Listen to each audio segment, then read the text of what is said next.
जय माता दी। दुर्गा सप्तशती का 8वां अध्याय आरंभ होता है। इस अध्याय में रक्तबीज का वध है। महर्षि मेधा ने कहा, चंड और मुंड नामक असुरों के मारे जाने से और बहुत सी सेना के नष्ट हो जाने से दैत्यों के प्रतापी राजा शुंभ ने क्रोध में भरकर अपनी सेना को युद्ध के लिए तैयार होने की आज्ञा दी। उसने कहा, अब उदायुध नामक 86 असुर सेनापति अपनी सेनाओं के साथ युद्ध के लिए जाएं और कंबु नामक 84 सेना नायक भी युद्ध के लिए निकलें।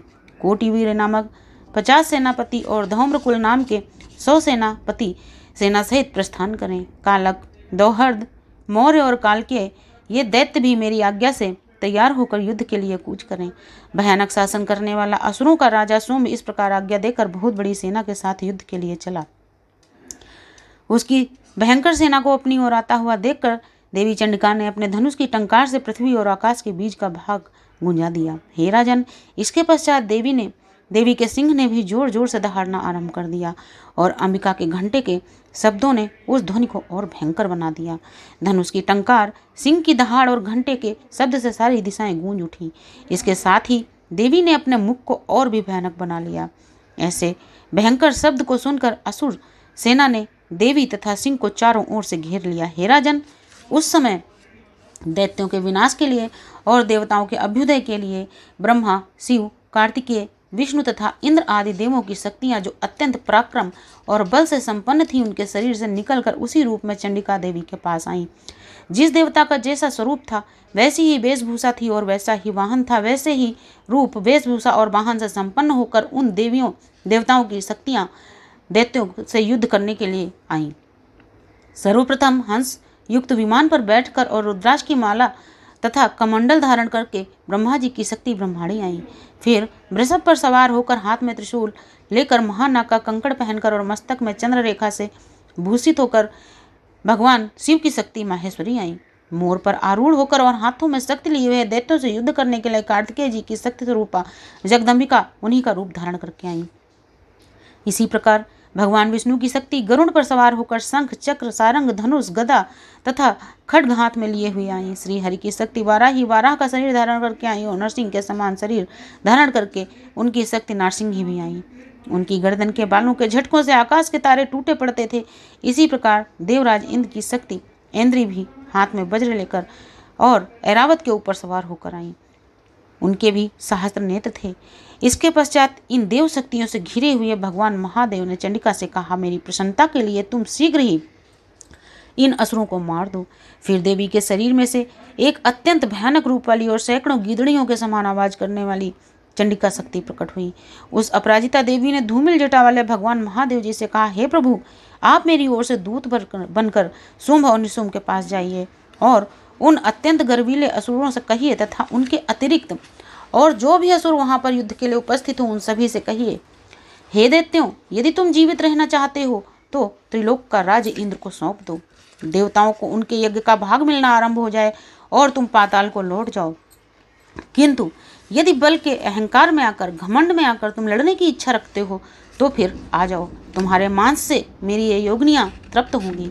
क्योंकि उस देवी ने भगवान शिव को दूत के रूप में नियुक्त किया था, इसलिए वे संसार में शिवदूती के नाम से विख्यात हुई। भगवान शिव से देवी का संदेश पाकर वे दैत्य क्रोध में भर गए।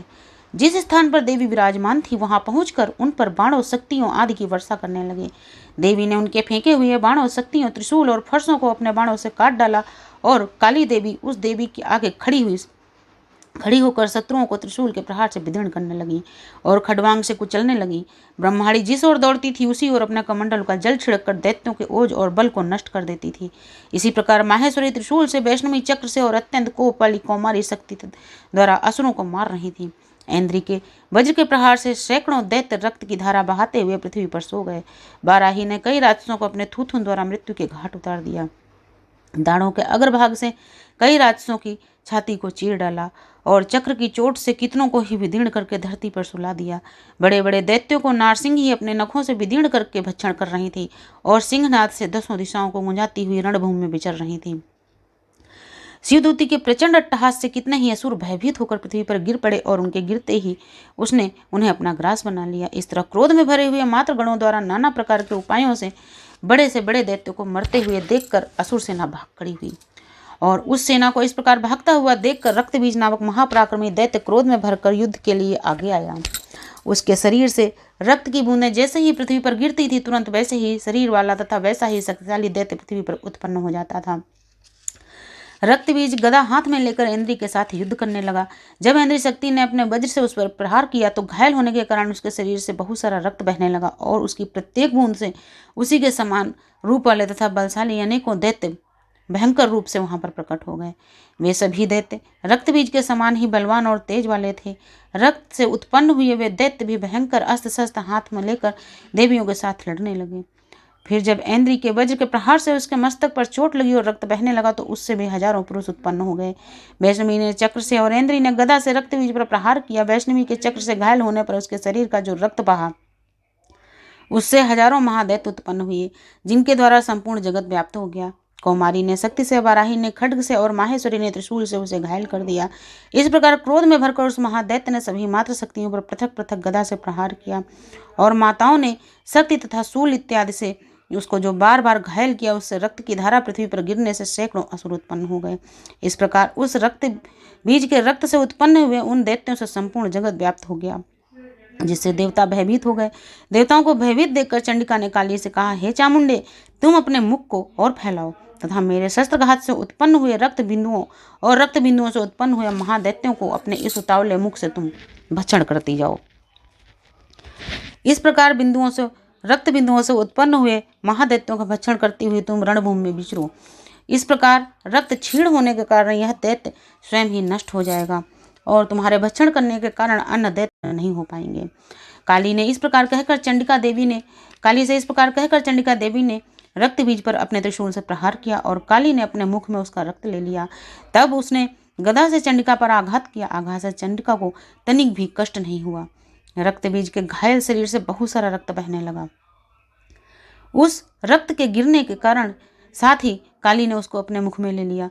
काली के मुख में उस रक्त से जो महादैत्य उत्पन्न हुए उन्हें भी वो चट कर गई और रक्त को पी गई। तदनंतर देवी चंडिका ने रक्त बीज को, जिसका कि रक्त काली ने पी लिया था, वज्र, बाण, खड्ग, ऋष इत्यादि से मार डाला। हे राजन, अनेक प्रकार के अस्त्र शस्त्रों से मारा हुआ और रक्त से वंचित वह महादैत्य रक्त बीज पृथ्वी पर गिर पड़ा। हे नरेश्वर, उसके गिरने पर देवता अत्यंत प्रसन्न हुए और माताएं उन असुरों का रक्त पान करके उद्यत होकर नृत्य करने लगी। बोलो दुर्गा मैया की जय। अष्टम अध्याय समाप्त हुआ।